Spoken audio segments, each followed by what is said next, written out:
Hello दोस्त, तो देखिए हम लोग अभी Anand Vihar metro railway station से बाहर निकले हैं। तो आप जो नीचे का नज़ारा देख रहे हैं, ढेर सारे लोग देख रहे हैं कि जा रहे हैं कहीं ना किसी का जॉब होगा, किसी का नौकरी होगा, कोई अपना अपना क्षेत्र में विभाग में है। तो इस तरह से बहुत सारे बिहार में भी आवाज़ उठता है कि बिहार को लोगों को दिल्ली जाना पड़ता है, बिहार में रोज़गार दिया जाए, कंपनी बैठाया जाए। तो नेता लोग ये तो गलत प्रचार करते हैं कि बिहार में कंपनी बैठाया जाए, रोज़गार नहीं है। रोज़गार के लिए सबसे पहला देखिए काम ये है कि अपना खुद का स्किल करना चाहिए। कोई भी ऐसे बोलते हैं कि बिहार में कंपनी बैठना चाहिए। बिहार में कंपनी बैठा कर क्या करेंगे? जैसे कि कंपनी लोगों को रोज़गार थोड़ी ना देता है, कंपनी लोगों को दिहाड़ी देता है, मजदूरी देता है। क्योंकि रोज़गार और मजदूरी में बहुत बड़ा फ़र्क है।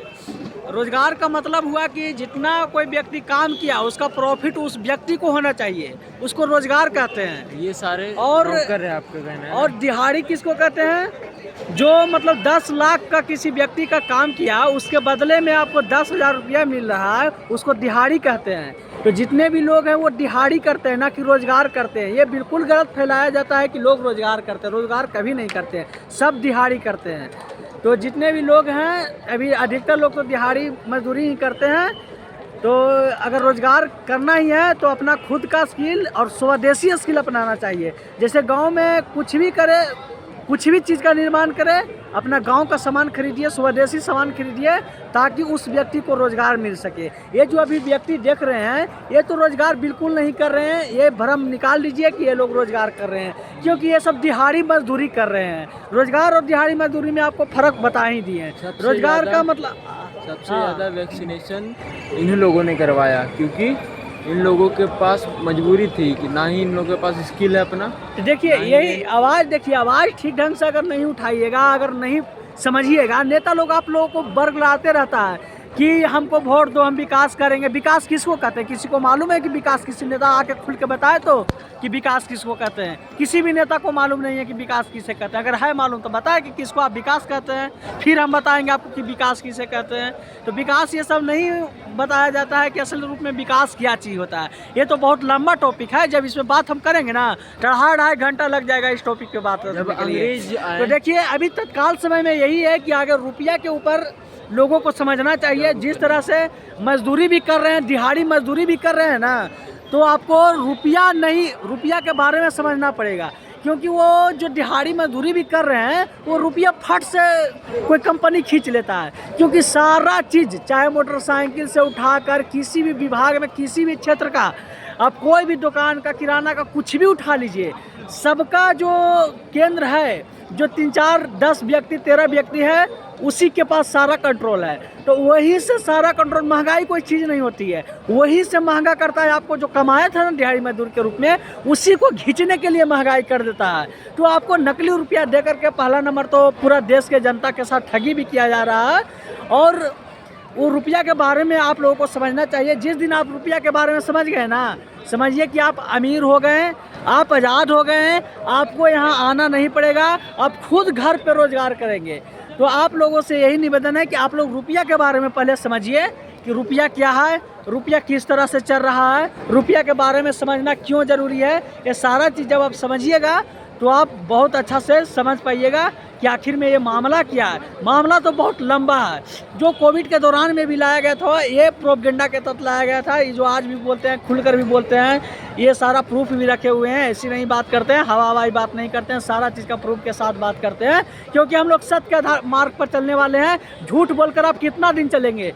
झूठ बोलकर आप ज़्यादा दिन नहीं चल सकते हैं, ज़्यादा दिन नहीं टिक सकते हैं। लेकिन जब आप सच की लड़ाई लड़ेंगे, सत्य के साथ चलेंगे, तो आप ज़्यादा समय तक टिक पाएंगे। जैसे अभी 23 मार्च को शहीद भगत सिंह जी का शहीदी दिवस था।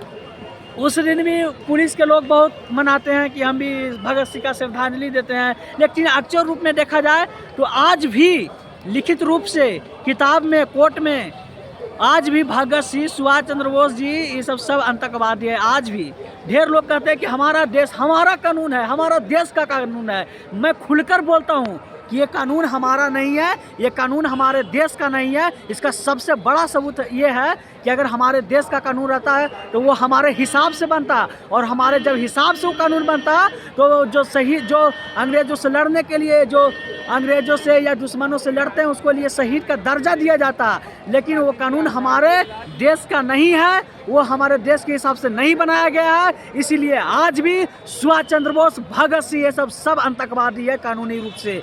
तो इसीलिए आप सभी से निवेदन है कि आज भी लड़िए और आवाज़ उठाइए कि अपना कानून हो, इस देश का अपना कानून बने, जिसमें जो अंग्रेज़ों से लड़े उसका शहीद का दर्जा मिला जाए। अगर अपना कानून बनता, अपना देश के हिसाब से कानून रहता तो आज भगत सिंह शहीद का दर्जा मिल गया होता। लेकिन आज अंग्रेज़ों का भी कानून चल रहा है, इसीलिए अंग्रेजी कानून के अनुसार से आज भी भगत सिंह आतंकवादी है। अगर हमारे हिसाब से, हमारे देश के हिसाब से कानून बनता तो हम लोग अंग्रेज़ों से लड़ने वालों को शहीद का दर्जा देते हैं। लेकिन आज भी वो सब आतंकवादी है। तो ये सब बहुत लंबा विषय है, इस पर चर्चा जब करेंगे तो 5-5 घंटा, 10-10 घंटा चर्चा करेंगे। तो बहुत कितना बताएंगे, पूरा षड्यंत्र ही मालूम है, इतना मालूम हो गया है ना, बहुत षड्यंत्र। एक चीज़ बता देंगे षड्यंत्र क्या चीज़ है, क्या क्या हो रहा है। तो जिस तरह से तो आप लोग जुड़िए और आओ आगे चाची कुंदन भाई बोलेंगे और आगे की बात। 3 दिन से ज़्यादा तो हमें ट्रेनिंग में लगता है। 7 दिन की ट्रेनिंग होती है, 3 दिन की ट्रेनिंग होती है, उसके बाद इतना कुछ समझ में आता है। तो हम कहना चाहेंगे कि ये जितने लोग हैं इनमें से आधे से ज़्यादा तो अलग स्टेट से होंगे मजदूर के रूप में। तो यहाँ पे झुग्गी झोपड़ियाँ हैं, उसी के कारण हम लोग कल ही हरियाणा से आए हैं। वहाँ पर हमने देखा कि गांव को गांव की तरह रहने ही नहीं दिया गया। वहाँ घर इतने मतलब अपग्रेड कर दिए गए, सारे ज़मीन को मतलब पूरा मार्बल बिछा दिया गया। मतलब उनको एक तरह से शहर का रूप दिया जा रहा है ताकि वहाँ से लोगों को हटाया जा सके बिना किसी कागज़ के, या फिर जिन्होंने कागज़ बनवा लिया है उनके कागज़ के सहारे ही उनको हटाया जाएगा। अब पक्का देखिए, इसलिए जिस कर रहे हैं कि सारा देखिए, हम भी मकान देखे कि एक मकान पक्का है। पक्का इसलिए कर दिया गया है कि ताकि आप बीमार रहें। आप देखते होंगे कि बचपन में जब बच्चा खेलता होगा, मिट्टी से जुड़ता होगा, तब मिट्टी से जब जुड़ता है ना तो उससे शरीर का फायदा होता है, ना कि नुकसान करता है। आज शहर के बच्चों को देख लीजिए, छोटा छोटा बच्चा का चश्मा पहन लिया है, सूझता नहीं है, लौकता नहीं है, उसका मेंटल हेल्थ सही नहीं है, दिमाग उसका मतलब कि जिस तरह से गांव के लोगों के बच्चों में जो दिमाग रहता है उस तरह के दिमाग शहर के बच्चों में नहीं है। बहुत कुछ एकदम मतलब गुलाम की तरह जीता है, ना तो उसको बात करने आता, जिसे किसी व्यक्ति से बात करनी है, किसी से बहस करना है, कहाँ पे सही हो रहा है, कहाँ पे गलत हो रहा है, इसका निर्णय नहीं लेने आता है। गुलाम की तरह आता है, पढ़ने जाता है, या कोई भी किसी भी व्यक्ति को कर रहे हैं। शहर में अधिकतर लोग की बात कर रहे हैं कि यहाँ क्या चीज़ करते हैं, सुबह उठते हैं, अपना काम पे जाते हैं, फिर शाम को लौट के आ जाते हैं। तो इस तरह से इसका जीवन चल रहा है, गुलामी की तरह जीवन चल रहा है। जो सरकार के ऊपर से जो भी दबाव आता है वो सब चीज़ पूरा करता है। वो मतलब कि कुछ ज़्यादा सुनना नहीं चाहता है, ना कुछ ज़्यादा, मतलब वो गुलाम की तरह उसको जीने की आदत हो गया। तो इस सब की तो बातें ही नहीं करना है। हमारा गाँव बचाना है, मेरा मकसद है। गाँव के लोगों को जागरूक करना मेरा मकसद, असली मकसद है। जब गाँव के लोग जागरूक हो जाएंगे तो एक चीज़ बदल डालेंगे, व्यवस्था परिवर्तन, संपूर्ण व्यवस्था परिवर्तन करके रहेंगे। बहुत सारे लोग कहते हैं कि हम संपूर्ण व्यवस्था परिवर्तन करेंगे। कई लोग पार्टी बनाकर खुद को आते हैं और कहते हैं कि हम व्यवस्था परिवर्तन करेंगे। तो जब उनसे पूछा जाए, आप पूछिएगा कि आगे हमको ये समझाइए कि ये व्यवस्था क्या है, और जो व्यवस्था है आप बदलना, किस व्यवस्था को बदलना चाहते हैं, कैसा व्यवस्था लाना चाहते हैं। इस तरह से आप सवाल करिएगा, क्योंकि जब तक आप सवाल नहीं करिएगा, जब तक आपको नेता बरगलाते रहेगा। तो आपको सवाल करना बहुत ज़रूरी है। कोई भी व्यक्ति हो, सवाल करिए कि जो भी कहता है कि व्यवस्था परिवर्तन की बात करता है, किस तरह का भी व्यवस्था है, किस तरह के व्यवस्था परिवर्तन करना चाहते हैं, वो हम लोग को बताइए, तो वो अपने आप अच्छी हो जाएगा जब व्यवस्था परिवर्तन की बात करिएगा। तो इस तरह से देख सकते हैं, अभी हम लोग दिल्ली में ही हैं, आनंद विहार में हैं। आनंद विहार से अभी जाएंगे हम लोग गया की तरफ। तो इसके साथ ही जो शहर के लोग हैं वो सब, गांव ही भारत सरकार है रियल मायनों में। तो हमारे कुछ पूर्वज, देखिए एक बात और है, कुछ भी टॉपिक पर अगर ले जाएंगे ना तो सब टॉपिक पर कम से कम 4-4 घंटा 5-5 घंटा का लेक्चर देंगे। इतना छोटा सा मैं कैसे समझा सकते, समझा ही नहीं सकते। बहुत बड़ा लेक्चर होता है। सबसे ज़्यादा भाई कंट्रोल शहर के लोग, हाँ, शहर के लोग कम कंट्रोल, है। हाँ, शहर के लोग बहुत ज़्यादा कंट्रोल में। तो इसी के संग हम नेक्स्ट वीडियो में आपको बताते रहेंगे इसी तरह से। आज हम लोग जा रहे हैं ट्रेन पकड़ने के लिए। तब तक के लिए जय हिंद, जय भारत। जय भारत। आप भी इसको वीडियो को ज़्यादा से ज़्यादा फैलाएं ताकि और लोग जागरूक हो सके और थोड़ा देश को हम परिवर्तित कर सके या खुद को परिवर्तित कर सके। धन्यवाद।